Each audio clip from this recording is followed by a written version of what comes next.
Welcome to Living the Dream, sponsored by Jackrabbit Dance, the podcast that brings together studio owners, dance educators, and leaders in the industry. Hosted by Ree Gold and Laura Giacomelli, each episode is packed with real talk, inspiration, and a passion for the dance life. We're so glad you're here.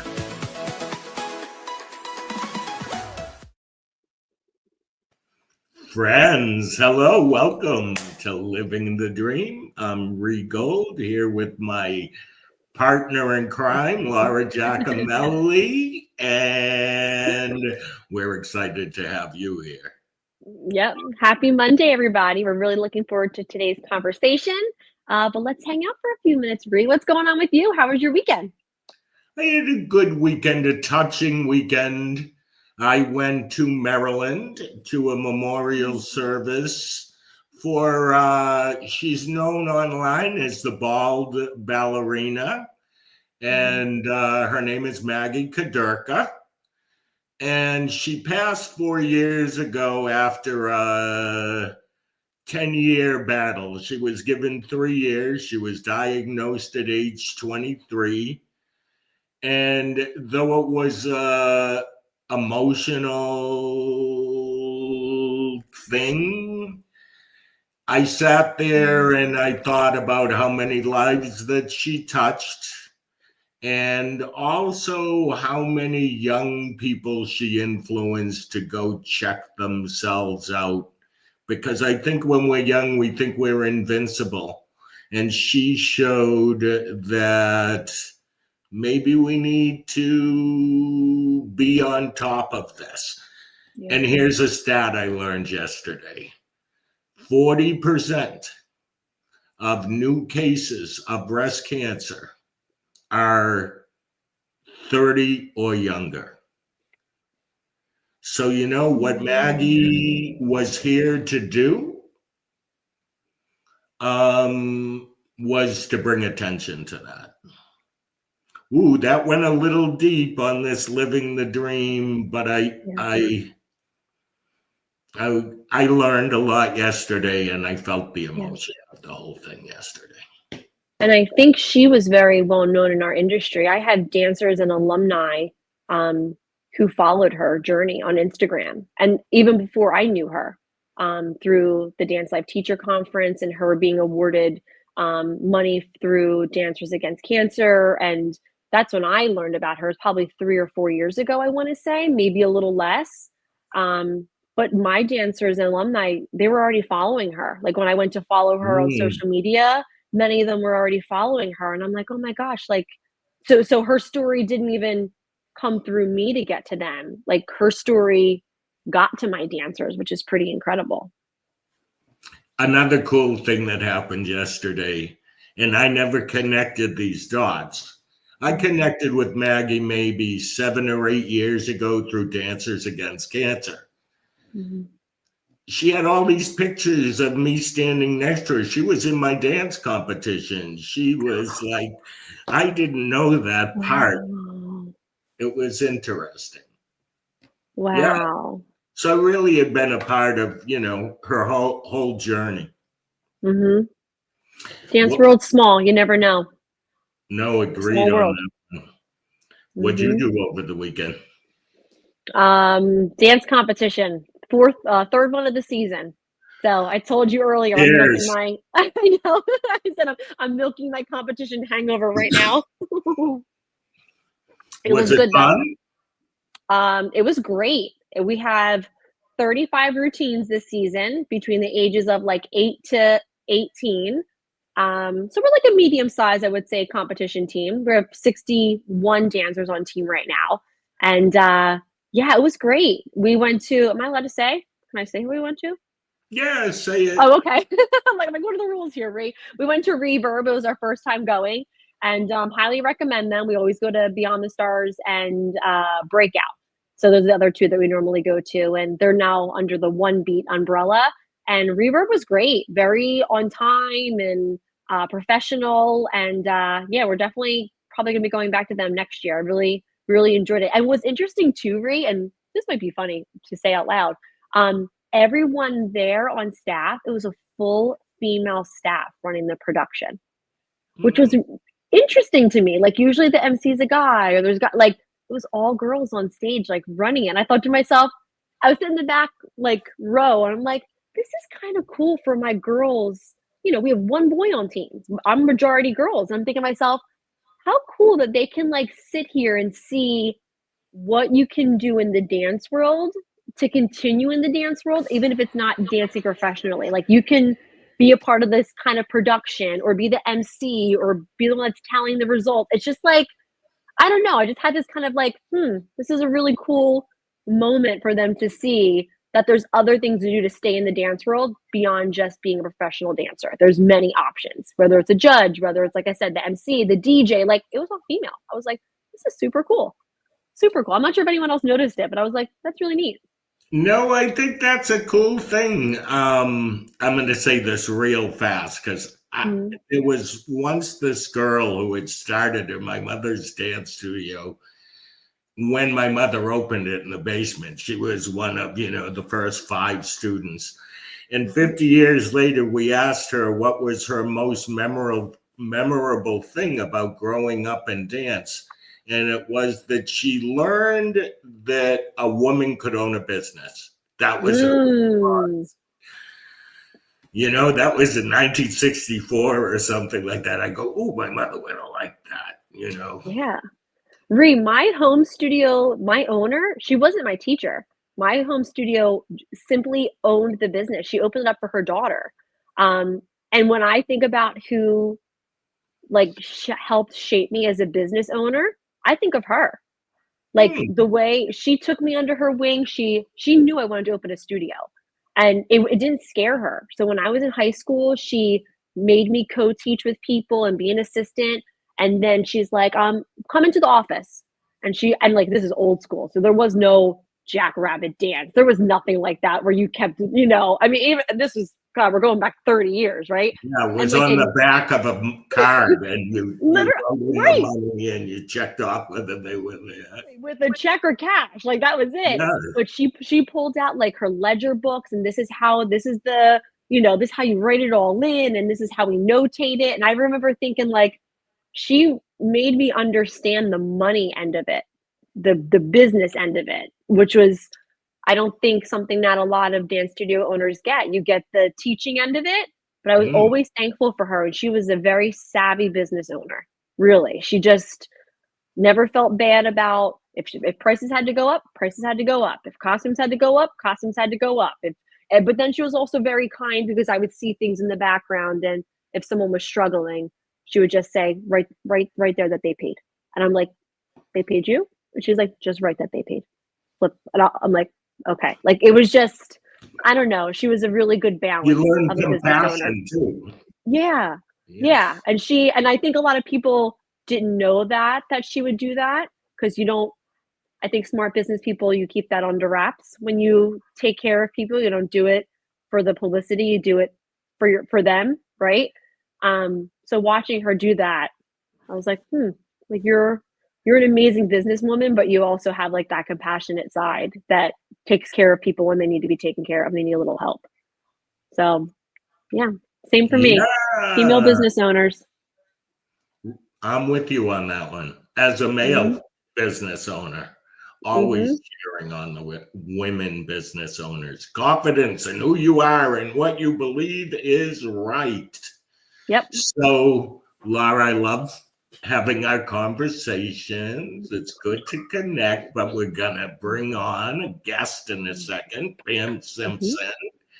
And I'm excited to talk to her because it's more about studio ownership and Mm-hmm. more about building a successful school and brand. And I'm excited to do that today. Yep. Well, but before we bring on today's guest, we want to do a big thank you to our sponsor, Jackrabbit Dance, for supporting Living the Dream. Jackrabbit helps studio owners manage the day to day, and they all go so we can focus on what we love most, including teaching, leading, and growing our businesses. More from We'll, Jackrabbit. we'll be back. You put a lot of work into running your dance studio. That's why Jackrabbit Dance has put a lot of work into building schedules, billing, communication, and reporting tools that are easy to use and help you save money. With Jackrabbit Dance, every feature revolves around helping you maximize revenue, grow a loyal customer base, and get back to doing what you love. All from one easy-to-use platform. Because who says work has to feel like work?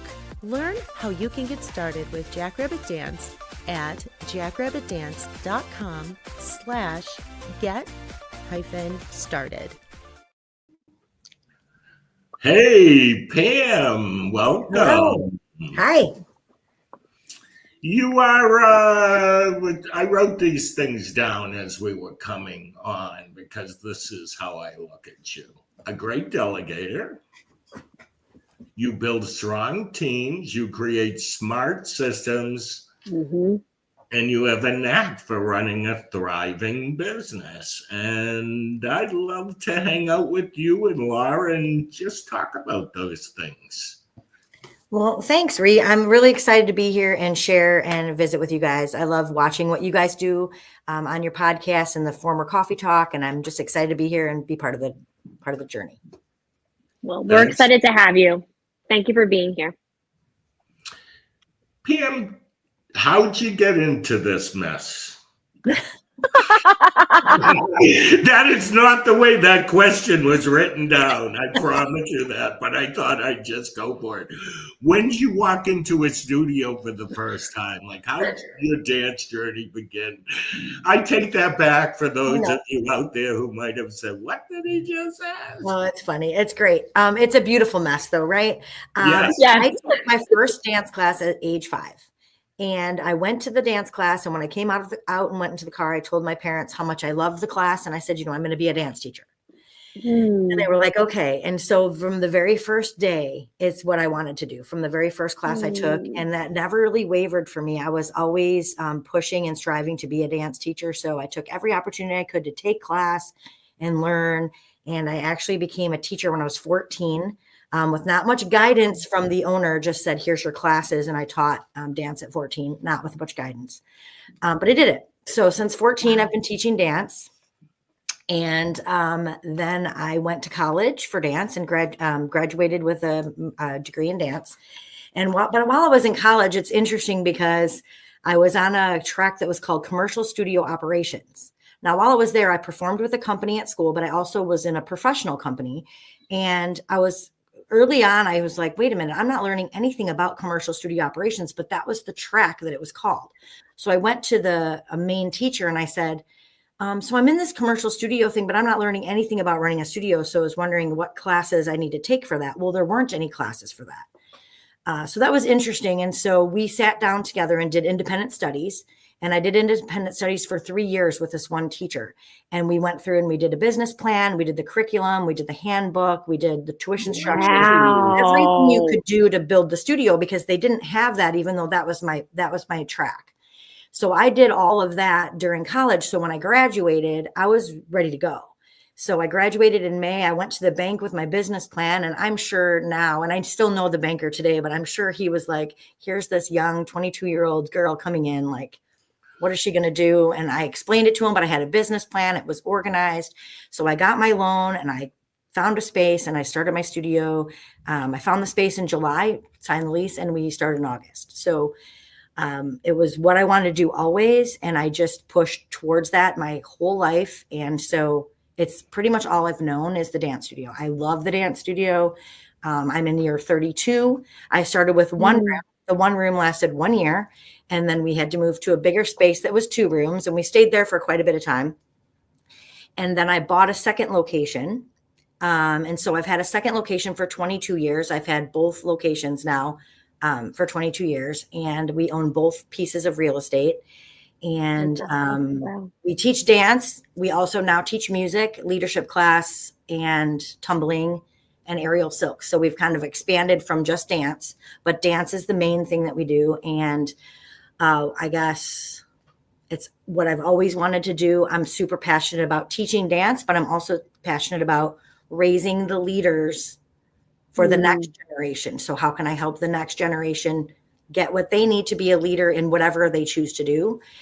So that's the quick of it. That's how I got in, and I don't think I'll ever get out.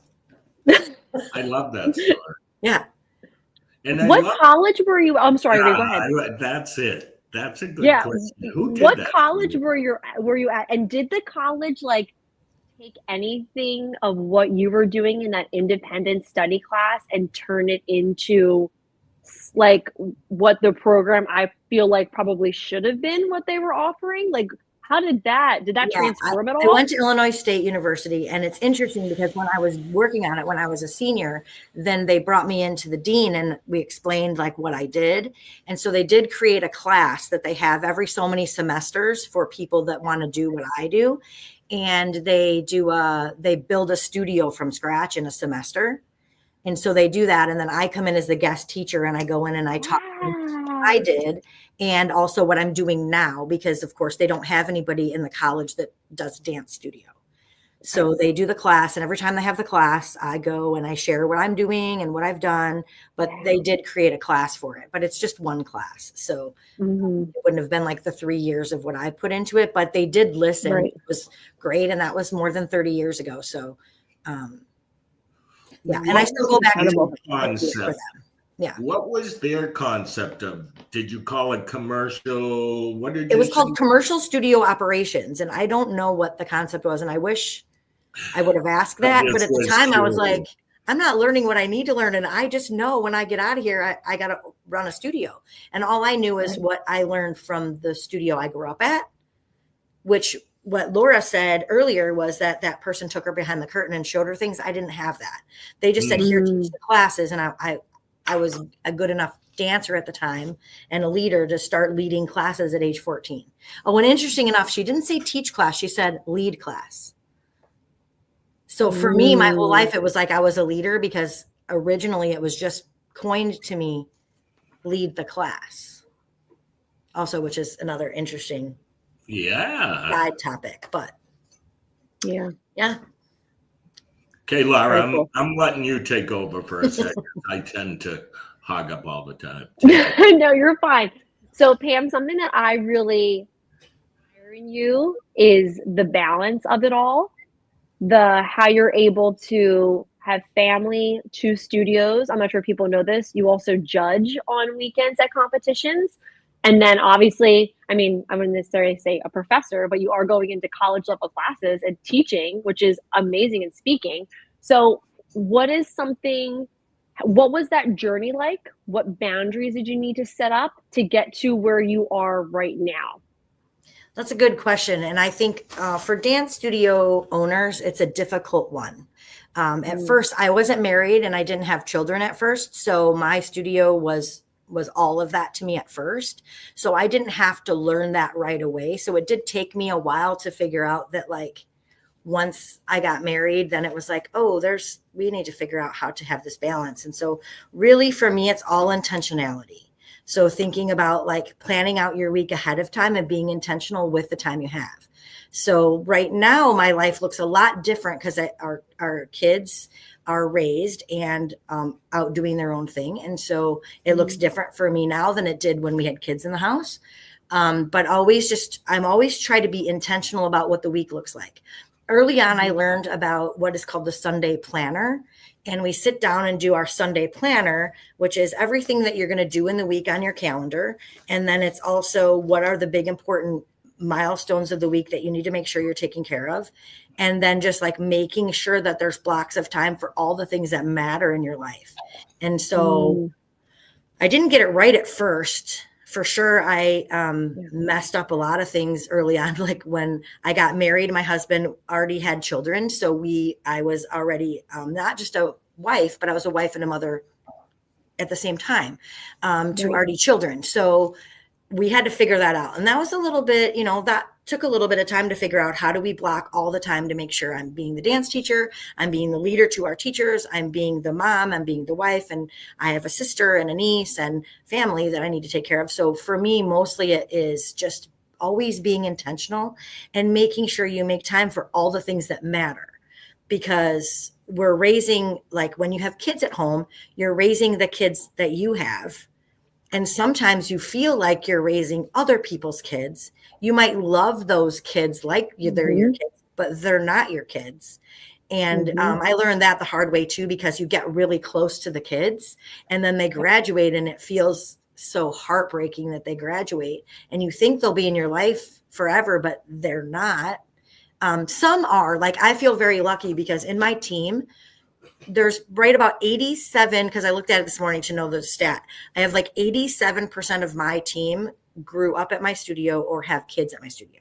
So I do have an unusual amount of people that come back, but still in the thousands of kids we've taught, it's a very small number. Right. And so sometimes as teachers, we love the kids so much that we feel like we have to spend all of our time with them and we have to make the decision to have that extra Sunday rehearsal or have that late night rehearsal. And really what we should be doing is those should be the family times. And the rehearsal will happen in the rehearsal. But I didn't learn that right away. I just know that now. And I try to always help my team see that. We try to be family first always at the studio. So when they have a family event, our team, I make sure that they know it's okay that they miss. Like, we have a really dedicated teacher that has 2 boys. And they play soccer and she teaches on Saturdays. And so we had a really important conversation about how I didn't want her to miss their soccer games because she taught dance on Saturdays. So we made a good effort to make sure that she has time to go and see her sons play soccer and still be the dance teacher. And if anybody were to ask, I'd let them know that it's important that you're going to go watch your son play soccer. So we want to make sure that she can too. And so for us, it's just thinking about that, because what I messed up earlier on, probably I'm really conscious of now and making sure that it's for my family, but also for my team and their families too, that you have to really be intentional about the time and how you spend it. Can I say, I'm sure that your staff is incredibly appreciative of that, because I can remember being a teacher and, you know, I used to say before I had the studio, I opened my studio when I was 25, but I lived the gypsy life. The gypsy life is when you teach at 5 different studios Monday through Saturday. That was my gypsy life. And I loved my gypsy life. It was great. I didn't have to do any admin. It was fun. It was great. I got to go teach what I wanted, all different ages, all different styles, got to see different, you know, different cities each week where I was going. I loved it. But when you had 8 competition weekends in a row and I was missing my friend's bridal shower and I was a part of her, you know, her wedding party, I was contracted to be there and there was no wiggle room. And I remember being like, when I open a studio, there needs to be some wiggle room. And even just this weekend, my company director, she's amazing. She goes to all 4 competitions, start to finish. But yesterday was her son's birthday. It was his 3rd birthday. I wasn't going to make her come on her son's birthday. That was, you know what I mean? Like, and when we set the competition weekends, when we didn't want to do Mother's Day weekend, because we've done it 2 years in a row. So I'm like, let's stay off of Mother's Day weekend. And I said, how about this weekend? And she said, it's Vinny's birthday. And I said, well, I'll be there on Sunday. Can you be there Friday, Saturday? She's like, are you sure? Because I kind of I'm at the point where I pop in and out. And contractually, she's there all the time. And I said, I'll be there all day Sunday. And did it mess up my schedule with my son a little bit? Yeah. And my parents had to come down and do the pick up and drop off, switch off with my ex and do all of that. But I don't know. I think to myself, if I was her and I couldn't be with my child when he was on his 3rd birthday, that would put a certain taste in my mouth about my boss. It would, you know, and I would never, and she's done so much for me through COVID. Like, I think about it, like through COVID, like she's a long-term, she's been 10 years. So what she does for the studio is above and beyond. So I couldn't imagine not giving her that, right? Like making sure that she has that. And I feel like sometimes when we put our business hat on as studio owners, we kind of forget that they have their own lives too. And I feel like the appreciation will be higher for us being their leader if they understand that we see them and their personal lives. I think it's very, very important. I'm sure that your people really appreciate that. Don't you think it's only in the last few years when society is accepting that it's a good thing to allow the family to come first? I don't know that that was the way it was before. I think it Yeah, was. I My agree. mother's generation was you work and that's you're bringing home the bread to feed the family to do this. So Right. that's priority. I feel like it's a shift we've come to, and a great shift, female or male. Mm-hmm. Uh, but I think it's a newer thing in society, honestly. Can I say Erin is backing you up on you being an awesome boss here? Oh, Cool as that. Oh, we love Miss Anybody Erin. She's has been with me any? for a very long time. I think it's her 19th year at the studio. So she's been with me for a very long time. wow. I do Pam, want that's amazing. I want to follow up on something you said because. What do you say to the one who is willing to do the Sunday calendar, but doesn't prioritize their needs on that calendar? Meaning, you could have people who hang this up and go, oh, I'm going to do a Sunday calendar. And then they'll say, I'd like to do this, but this meeting is more important. So they never prioritizing themselves or even prioritizing a vacation, meaning, you're scheduling all the year. Why not put the vacation on the schedule? Talk to us about that. This is another thing that I didn't do well early on too. So I definitely try to help all my people see this. So I think as studio owners and teachers and anybody that, if you have this stuff on the calendar, you do need to prioritize like what you need and put it on and just block it out. Put it on and block it out. Like block out the important birthdays and the important things that have to happen. Because if you don't prioritize it for yourself, your time will just be filled with everyone else's problems, everyone else's needs, and everything else that you need to do. And it's kind of like reactive work rather than proactive work. Yes. Right. And so I do try to really think about it. For probably about 10 years now, I've used the Darren Hardy's. It's called Living Your Best Year Ever. And it's like a journal where you write down like what your big 3 goals are for the year, for the month, the quarter, and then you track your habits. And so if you wanted to intentionally have, say, family time, 5 hours in a week, then you would track how many hours. So every week at the end, you're like, you won or you lost, and you have to put, I only did 3 hours of family. If it matters to you, if you're going to do, something that's important to you, like say you're going to work out 3 days a week, but you only work out 1 day a week, you have to actually put it down like a report card, basically for yourself every week. Yeah. Hold yourself accountable for it. Yeah, for sure. I'm accountable to myself in this journal. Right. And so that's really kind of helped me frame what's important. And I think for people that don't prioritize like your health or your family, and you're just prioritizing like you have to get this work done, I'm just saying like I did it wrong for a long time, and now I really see how important it is. I really try to stick to that schedule, and if I don't get something done that I say I'm going to do in the day, it gets highlighted pink and it gets moved to the next day. So I don't just forget about it, I actually move it, and that makes a big difference. And it's something that's important to do for yourself. Because if you don't, no one else will. Yeah. Yeah. And the average studio owner is working really hard and prioritizing their needs to really be their focus in order to be a successful studio owner. Right. Because if you're not taking care of that, I feel like you can't be your best and you can't lead the team your best. And so you see that in cycles of life, right? So like during COVID, you really had to step up as the leader. Even if you weren't feeling your best, you had to show up and smile and say it's going to be okay.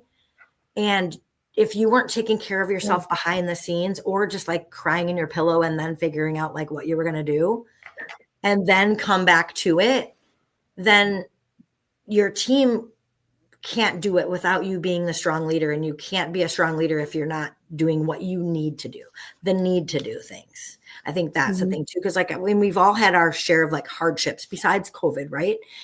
Family things. And so if you're not ready and you don't prepare and take care of yourself, then you can't handle those things as they come. I have a question because you keep using the word leader. What does being a leader mean to you in your life, your studio life, to the dancers at your studio? What does being a leader mean to you? That's a good question. I feel like being a leader to me is being there to see a need and fill the need, help people find their passion, reach their goal, see what's next for them, and help guide the way, I guess. I was not really prepared for that question, but I would probably say that. That would be my thing. I love that. And I love that your studio owner growing up called you a leader. Because I feel like you keep using that word, leader and leadership, and how you lead your team and how you lead your family. Like, I feel like instead of being the boss, I feel like it has a very different tone. The boss seems very, it is what it is. My word is final. There's no wiggle room. Whereas being a leader, I feel like it's a little bit more, you're open to negotiation, open to other people's views and ideas, and hearing the feedback, taking it in, and then moving forward in whatever direction you feel is best as a leader. But I think still hearing the people around you too, and taking it in. Yeah, I think that's probably exactly accurate. But I think that's what's really important in a studio setting, is to be the leader and also being open to hearing other ideas and leading people through things. I feel like it's important to lead people through things and not just tell them this is how we do it. But I always start with my why and my mission when I'm leading them, so they know kind of like why we're going in a certain direction. We're heading this way, and here's why. But I'm always open to hearing what they want to do or what ideas they might have. Love that. I want to ask you this question. It's kind of probably going to have a long answer, but for the dance teacher, studio owner, who I'm trying to, okay, I'll give you an example. Studio owner who wants to make change, is visioning what they see for their future, but is intimidated to go to their team because of their reactions to what the vision is of that studio owner. So it's a studio owner who is ready now to say, this is the way I want to move forward. However, is intimidated to go to the people around her to say, these are my values. This is where we're going. I just had this conversation with somebody, and it started off like this. She said, it was a mentor session, and she started off by going, I don't need a mentor session. I go, oh, okay. Tell me about your faculty. Tell me about your staff. And she started to talk. I go, you need a mentor. You actually really do need one. Right. So you get the question, like, I want to move, but everybody else is holding me back. And you don't have the confidence to do it. I think that's the thing that is a very popular feeling for dance studio owners a lot of times, is they don't have enough confidence. And I'm not sure why, because you start as a dance teacher, except for a very few exceptions of people that own dance studios started as a business person, right? Most all of us started as, we're a teacher, so we open a studio. And so you're a teacher and you're a good dancer, so you have confidence in a good dancer. So I don't know why it's so popular that people don't have confidence to do things, especially for their team. Because like when I look at my team, I know they look to me for the answers. They look for me to help them and show them the way. So not having confidence to lead them, I would probably just say, if you're really strong in what you believe and what your mission is and where you're going to go, I would just take a deep breath and sit them down and have a meeting and say, we've been doing it this way for a long time and it's okay. But I really believe this is where we need to go. And this is what we're going to do to change that. And just believe in yourself, believe in what you think is important, because it's only you and your studio's vision. You know what it should be like. And so I would say, just trust yourself, take a deep breath and say, this might feel awkward. It might feel strange, but just tell your team, because they might be feeling the same thing. They might be feeling like there's time for something to change. We have to, as studio owners, we have to adapt all the time, right? So early on, you didn't have any systems. You had a mission and you wanted to teach dance. And then you soon learned you have to have systems, because you can't do it without any systems, right? So that's your foundation.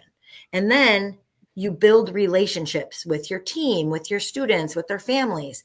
And that's kind of like the icing on the cake, but that's like the secret sauce that people don't always think about, is you've got that relationships like with your team and your families.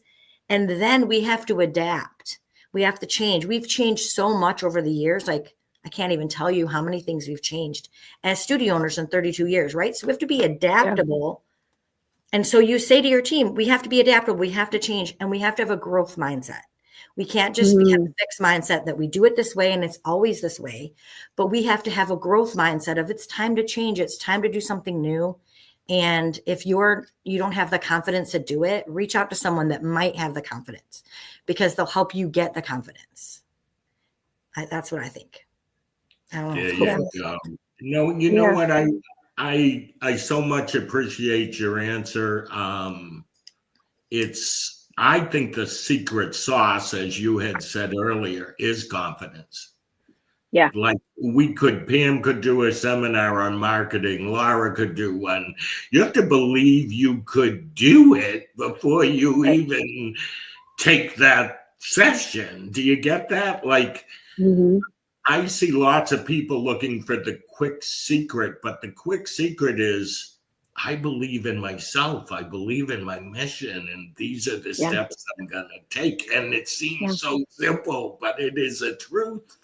And if you don't have it, I feel like it's hard to get it, but you should believe in yourself, because you're doing what you're doing. And if you believe in yourself, you get your team especially to believe in you, because they may be thinking the same thing. Like, sometimes we have to make hard decisions here and change things, because it's changing all the time. Like for us right now, the big change is, what do you do with those high school kids? Because they want to do all the things and they still want to compete, but they have all the other activities. We have this big rule in Illinois where they can't be on a high school dance team and compete with your school until that season's over. So it's very tricky.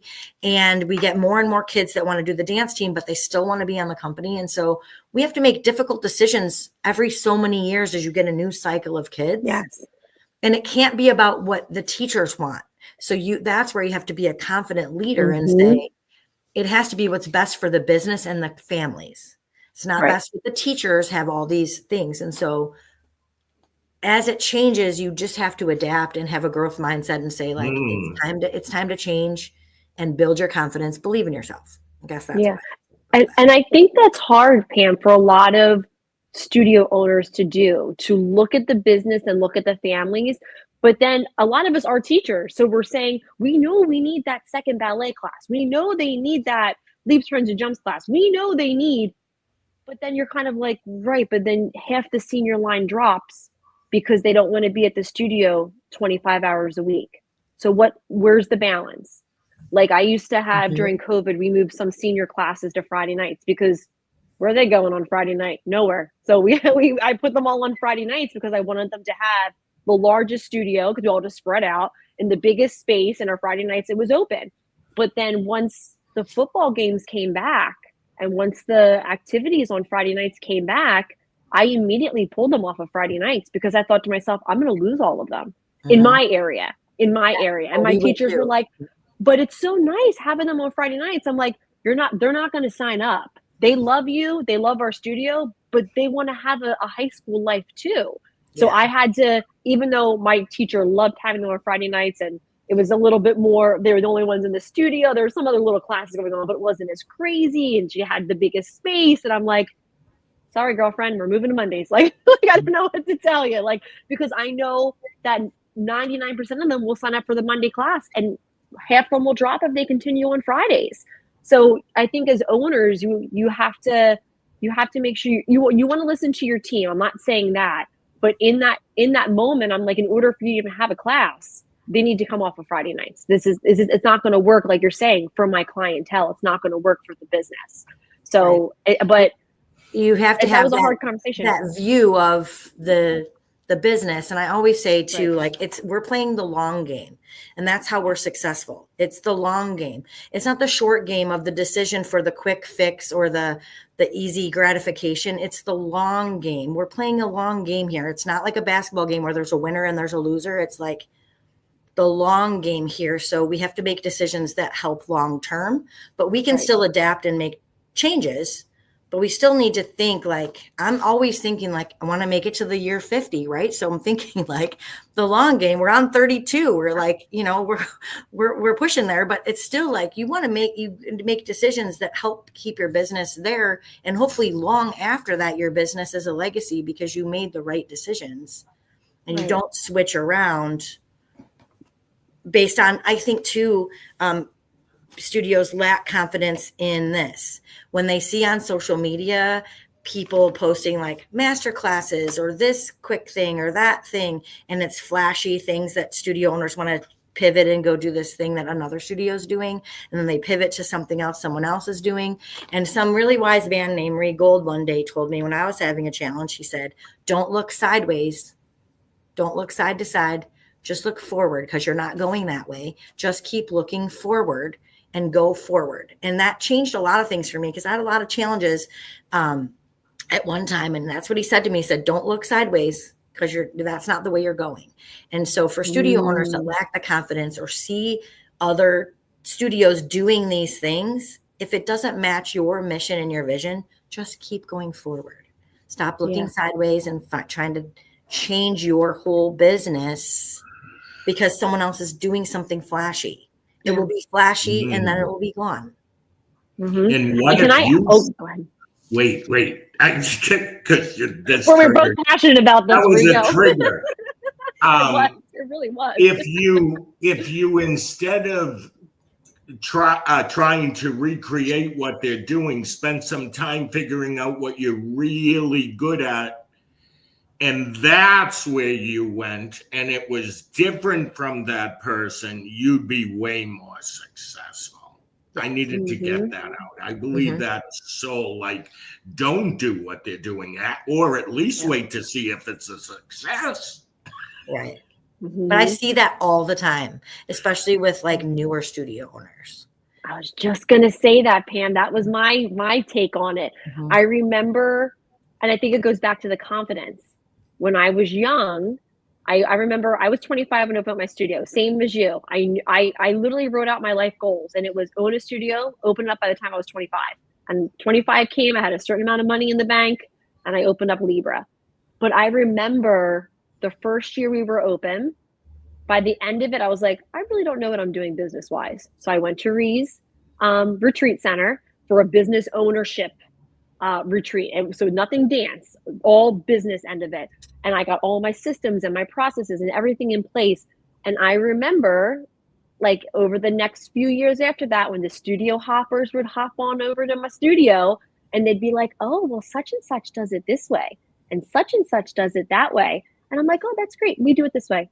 But to say that confidently as a 4th year, 5th year, 6th year studio owner, I think it's because I had the genuine mission of what I wanted. But like you're saying, I had that forward motion. I wasn't looking at what like, I'm like, oh, that's great. That works for them. That's not what we do here. And then there was kind of just looking at me like, don't you want to try it? I'm like, no, I don't. And it's sometimes what we're doing right now is good, but it's just stay the course. Yeah. Yeah. And I think. And wait, I want to say, Laura, you have the confident thing. You just said to that studio hopper or whoever she was, I know exactly what I'm doing. That's what you really said. You're not saying it, but that's, oh, wait, no, that's not how we do. Yeah. That's confident. It's true. Yeah. Okay, You're right. we could go on all day, but we're going to wrap. True. We'll do this again because this is good talk, and we came with so many questions. I think we actually did 2 or 3, so we'll save them. Yeah, out of the 50 that we have. Oh, wait, we can continue another time. For Okay, sure, Pam. so I'm sorry, I'm looking at my script here. All right, Yeah. Laura, you're going to start this off. Oh, yes. Okay, so Pam, before we let you go, we always want to end with a little bit of fun. So we're going to do a quick lightning round. I'm going to start. So are you an early bird or night owl when it comes to studio work? Early bird.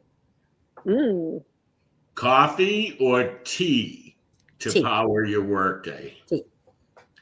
Ooh, that's so funny because when I saw the question, I'm like, who drinks tea? I do. I Only drink tea ice. I don't like hot. I'm coffee, so I'm sorry. Only tea and only ice. Only ice. See, I can do hot or ice. I can do either. Okay, favorite motivational quote or mantra that you live by? Ooh. Believe in yourself. Plain and simple. Love it. Favorite part of your typical studio day?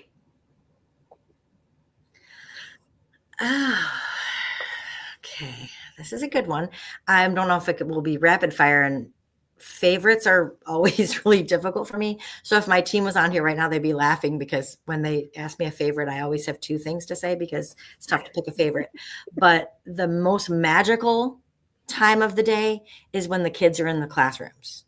It's the most magical to see the kids in the classrooms learning something new. It's just the most magical part. I agree. A leadership book or podcast besides ours that you love? I Okay, love. you did. Wait, I have to say you are getting a comment. Yeah, right. I'm the only one who's knows. going to know what this means, but I'm just sharing that with you. Funny, Aaron, I did pick one though, so you should be proud of me. I did Right. pick one. I did pick one.